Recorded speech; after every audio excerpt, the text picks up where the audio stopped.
నీ లైఫ్లో నీకేం అవ్వాలని ఉంది? నీ గోల్ ఏంటి? డాక్టర్ అవ్వాలని ఉంది.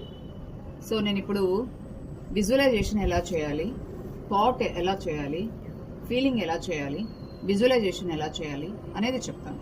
ఫస్ట్ డాక్టర్ అవ్వాలనేది థాట్. నీలో ఒక థాట్ వచ్చింది, దానికి నువ్వు ఫీలింగ్ యాడ్ చేయాలి. ఫీలింగ్ అంటే ఏంటి? భావనలు.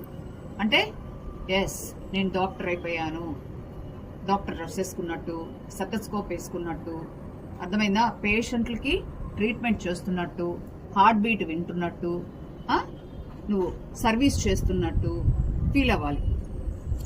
యూనివర్స్కి లాంగ్వేజ్ తెలియదు, యూనివర్స్కి కేవలం ఫీలింగ్స్ మాత్రమే తెలుసు.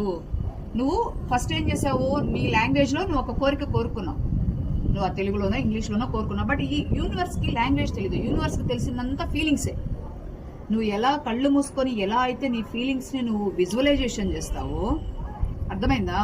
నువ్వు ఫీలింగ్స్ని విజువలైజేషన్ చేసినప్పుడే అది లా ఆఫ్ అజంప్షన్, అంటే నీ కోరిక, నీ కళ ఒక ఫిక్స్ చేసి లా ఆఫ్ అట్రాక్షన్ జరిగేటట్టు చేసి మేనిఫెస్టేషన్ చేస్తుంది. అర్థమైందా?